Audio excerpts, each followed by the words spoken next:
My name Mary Reynolds. Interviewed in Dallas, Texas. I'm 105 years old. My pa's name was Tom Vaughn, and he was from the North. Born free man and lived and died free to the end of his days. He wasn't no educated man, but he called a piano man. He told me once he lived in New York and Chicago, and he built the insides of pianos and knew how to make 'em play in tune. He said some white folks from the South told him if he'd come with them to the South, he'd find a lot of work to do with pianos in them parts, and he'd come off with them. He saw my ma on Kilpatrick Place, and her man was dead. He told Dr. Kilpatrick, my master, he'd buy my ma and her 3 children with all the money he had, if'n he'd sell her. But Dr. Kilpatrick was never one to sell any but the old niggers, who was past working in the fields or past their breeding times. So my pa married my ma and works the fields, same as any other nigger. They had 6 gals, Martha, Pamela, Josephine, Ellen, Catherine, and me. I was born same time as Miss Sarah Kilpatrick, Dr. Kilpatrick's first wife, and my ma come to their time together. Miss Sarah's ma died, and they brung Miss Sarah to suck with me. It's a thing we ain't never forgot. My ma's name was Sally, and Miss Sarah always looked kindly on my ma. We sucked till we was a fair size and played together, which wasn't no common thing. None of the other little niggers played with white children, but Miss Sarah loved me so good. I was just about big enough to start playing with a broom to go about sweeping up and not even half doing it when Dr. Kilpatrick sold me. There was an old white man in Trinity, and his wife died, and he didn't have chick or child or a slave or nothing. Master sold me cheap, 'cause he didn't want Miss Sarah to play with no nigger young'un. That old man bought me a big doll and went off and left me all day with the door open. I just sat on the floor and played with that doll. I used to cry. He'd come home and give me something to eat and then go to bed, and I slept on the foot of his bed with him. I was scared all the time in the dark. He never did close the door. Miss Sarah pined and sickened. Master done what he could, but there wasn't no pertness in her. She get sicker and sicker, and Master brung another doctor. He said, "Your little gal is grieving the life out of her body, and she's sure going to die if you don't do something about it." Miss Sarah says over and over, "I want Mary." Master said to the doctor, "That's a little nigger young'un I done sold." The doctor tells him he better get me back if he wants to save the life of his child. Dr. Kilpatrick has to give a big plenty more to get me back than what he sold me for. But Miss Sarah plumps up right off and grows into fine health. The master marries a rich lady from Mississippi, and they has children for company to Miss Sarah, and seems like for a time she forgot me.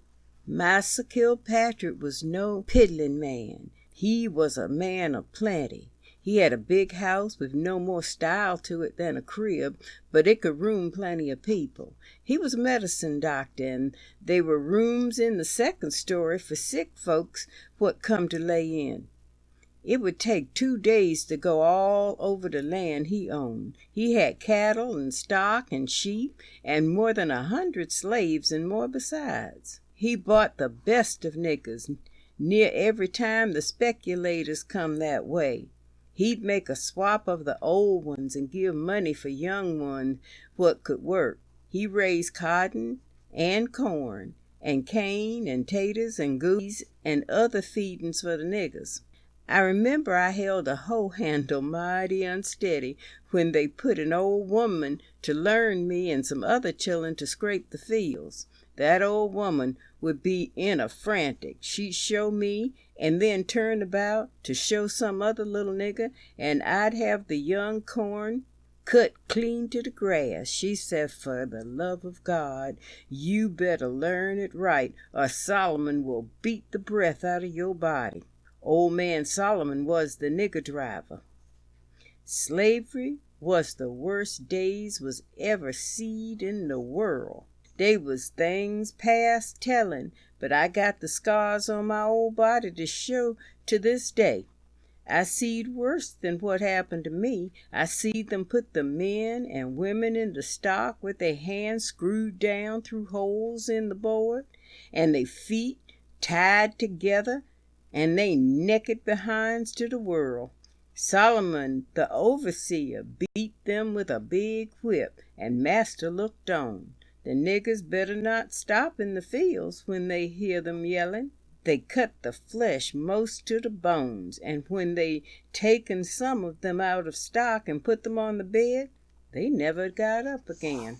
When niggers died, they let his folks come out to the fields to see him before he died. They buried him the same day.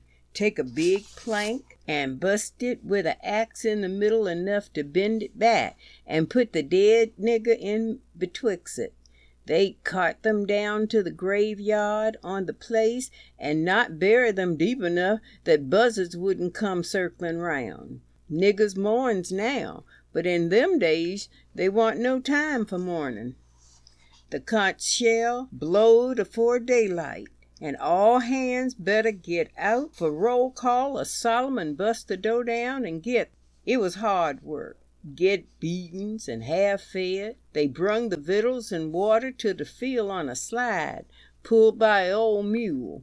Plenty of times there was only a half barrel of water, and it's stale and hot for all us niggers on the hottest days. Most we ate pickled pork and cornbread and peas and beans and taters. They never was as much as we needed. The time I hated most was picking cotton when the frost was on the boils. My hands get sore and crack open and bleed. We'd have a little fire in the field, and if the ones with tender hands couldn't stand it no longer, we'd run and warm our hands a little bit. When I could steal a tater, I used to slip it in the ashes, and when I'd run to the fire, I'd take it out and eat it on the sly.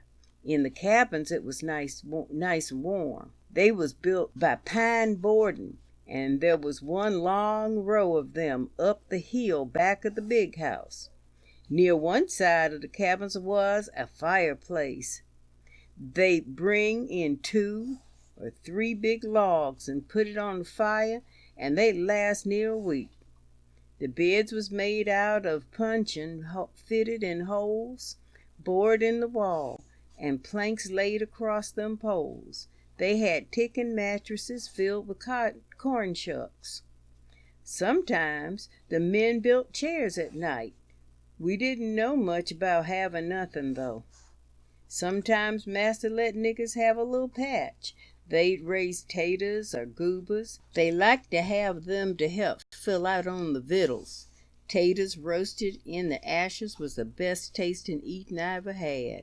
I could die better satisfied to have just one more tater roasted in hot ashes. The niggers had to work the patches at night and dig the taters and goobers at night. Then, if they wanted to sell in town, they'd have to get a pass to go. They had to go at night 'cause they couldn't spare ever a hand from the fields. Once in a while, they'd give us a little piece of Saturday evening to wash out clothes in the branch. We hung them on the ground in the woods to dry. There was a place to wash clothes from the well, but there was so many niggers all couldn't get round it on Sunday. When they'd get through with the clothes on Saturday night, the niggers what sold them goobers and taters brung fiddles and guitars and come out and play. The others clapped their hands and stomped their feet, and we young uns cut a step round. I was plenty biggity and liked to cut a step. We was scared of Solomon with his whip, though, and he didn't like frolicking. He didn't like us niggers to pray either. We never heard of no church, but us have praying in the cabins. We'd sit on the floor and pray with our heads down low and sing low, but if Solomon heard, he'd come and beat on the wall with the stock of his whip. He'd say, I'll come in there and tear the hide off your backs. But some of the old niggas tell us we got to pray to God that he don't think different of the blacks and the whites. I know that Solomon is burning in hell today, and it pleasures me to know it. Once my ma and pa taking me and Catherine after night to slip to another place to a praying and singing. A nigger man with white beard told us a day am coming when niggers only be slaves to God. We praise for the end of tribulation and the end of beatings and for shoes that fit our feet. We prayed that us niggers could have all we wanted to eat and special for fresh meat. Some the old ones say we have to bear all, 'cause that's all we can do. Some say they was glad to the time they's dead, 'cause they'd rather rot in the ground than have the beatings.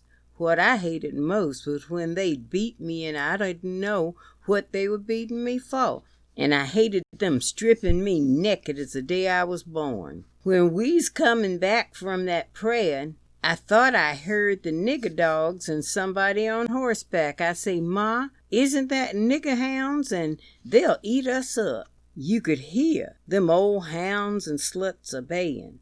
Ma listened and says, sure enough, them dogs am running and God help us. When she and Pa talk, and they'd take us to a fence corner and stand us up against the rails, say, don't move, and if anybody comes near, don't breathe loud.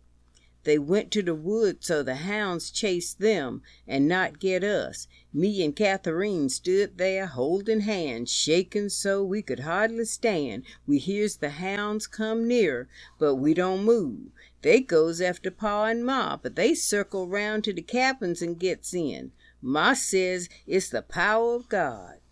In them days I weared shirts like all young'uns. They had collars and come below the knees and was split up the sides. That's all we weared in the hot weather. The men weared jeans and the women gingham. Shoes was the worst trouble. We weared rough russocks when it got cold, and it seemed powerful strange they never get them to fit. Once when I was a young gal, they got me a new pair with all brass studs in the toes. They was too little for me, but I had to wear 'em. The brass trimmings cut into my ankles, and them places got miserably bad.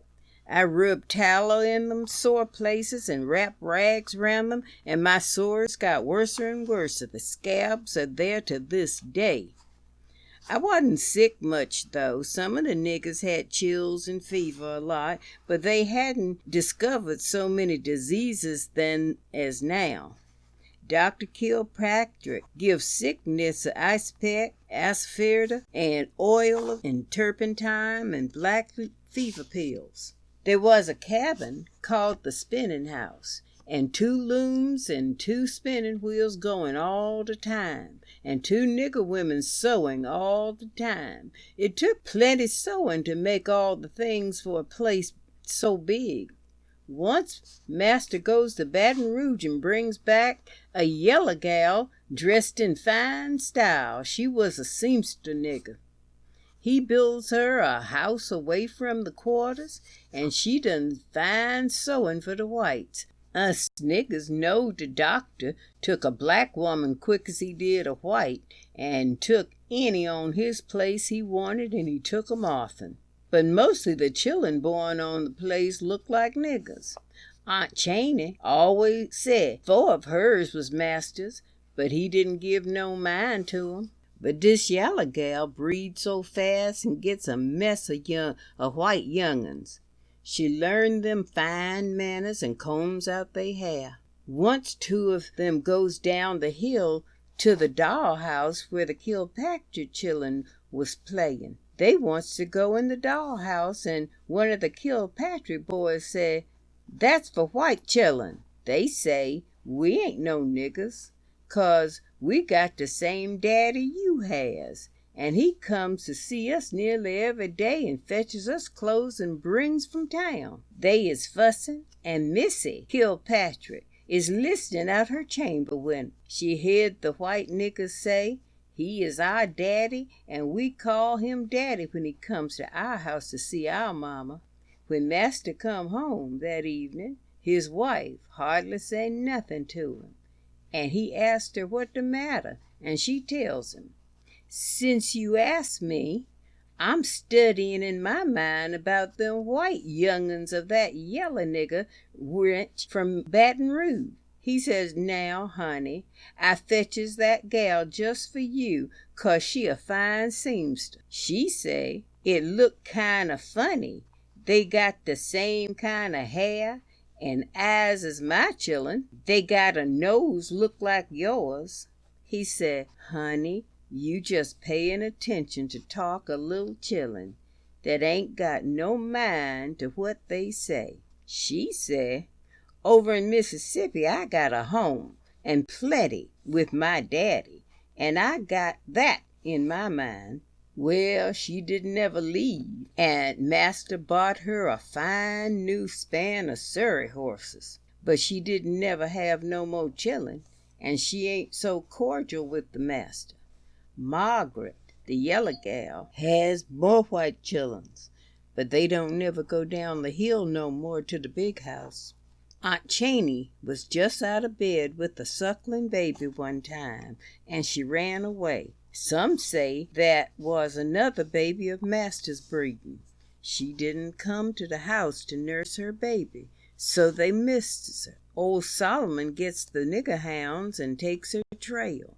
They get near her, and she grabs a limb and tries to hoist herself in a tree, but them dogs grab her and pull her down. The men hollers them on to her, and the dogs tore her naked and ate her breast plumb off her body. She get well and lived to be an old woman, but another woman has to suck her baby, and she ain't got no sign of breast no more. They gave all the niggers fresh meat on Christmas, and a plug of tobacco all round. The highest cotton pickers gets a suit of clothes, and all the women what had twins that year gets an outfit of clothes for the twins and a double warm blanket. Seems like after I got bigger, I remember more and more niggers run away. They's most always catched. Master used to hide his niggers for wage hands. One time he hired me and a nigger boy Turner to work for some ornery white trash named Kid. One day Turner goes off and don't come back. Old man Kid say I knowed about it, and he tied my wrists together and stripped me. He hanged me by the wrist from a limb on a tree, and straddled my legs round the trunk, and tied my feet together. Then he beat me. He beat me worser than I ever been beat before, and I fainted dead away. When I come to, I'm in bed. I didn't care so much if I died. I didn't know about the passing of time, but Miss Sarah come to see me. Some white folks done got word to her. Mr. Kidd tried to talk himself out of it, but Miss Sarah fetches me home when I'm well enough to move. She took me in a cart, and my ma takes care of me. Master looks me over good and says, I'll get well, but I'm ruined for breeding chillun. After a while, I take a notion to marry. Massa and Missy marries us, same as all niggers. They stand inside the house with a broom held crossways the door, and we stand outside. Missy puts a wreath on my head they keep there, and we steps over the broom into the house. Now, that's all they was to marrying. After freedom, I gets married and has it put in the book by the preacher. One day we was working in the fields and hears the conch shell blow. So we all goes to the back gate of the big house. Master am there. He says, call the roll for every nigger big enough to walk, and I wants them to go to the river and wait there. They're going to be a show, and I want you to see it. There was a big boat down there, done built up on the sides and boards and holes in the boards and a big gun barrel sticking through every hole. We ain't never seen nothing like that. Master goes up the plank onto the boat and comes out on the boat porch. He says, "This am a Yankee boat." He goes inside and the water wheel starts moving, and that boat goes moving up the river. They says it goes to Natchez. The boat wasn't more than out of sight when a big drove of soldiers comes to town. They say they're Federals. More than half the niggers goes off with them soldiers, but I goes on back home 'cause of my old mammy. Next day them Yankees is swarming the place. The niggers want to show them something. I follows to the woods. The niggers show them soldiers a big pit in the ground, bigger'n a big house. It has got wooden doors that lifts up, but the top was sodded and grass growing on it, so you couldn't tell it. In the pit is stock, horses and cows and mules and money and china and silver and a mess of stuff them soldiers take. We just set on the place doing nothing till the white folks comes home. Miss Sarah come out to the cabin and say she wants to read a letter to my mammy. It comes from Lewis Carter, which is a brother to my mammy, and he done followed the Federals to Galveston. A white man done wrote the letter for him. It was tore in half, and Master done it. The letter said Lewis am working in Galveston and wants mammy to come with us, and he'll pay our way. Miss Sarah said Master swore, "Damn Lewis Carter, I ain't going to tell Sally nothing," and he starts to tear the letter up, but she won't let him, and she reads it to mammy. After a time, Master takes all his niggers what wants to Texas with him, and mammy gets to Galveston and dies there.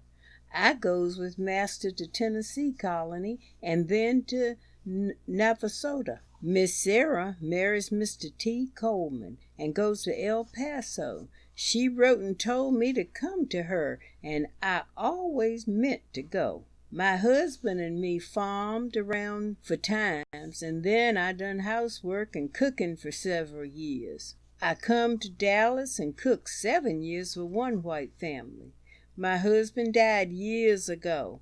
I guess Miss Sarah been dead these long years. I always kept my years by Miss Sarah's years 'cause we born so close. I've been blind and almost helpless for 5 years. I'm getting mighty enfeebled, and I ain't walked outside the door for a long time back. I sets and remembers the times in the world. I remembers now, clear as yesterday, things I forgot for a long time. I remembers about the days of slavery, and I don't believe they ever going to have slaves no more on this earth. I think God done took that burden off his black chillun, and I'm aiming to praise him for it to his face in the days of glory, what ain't so far off.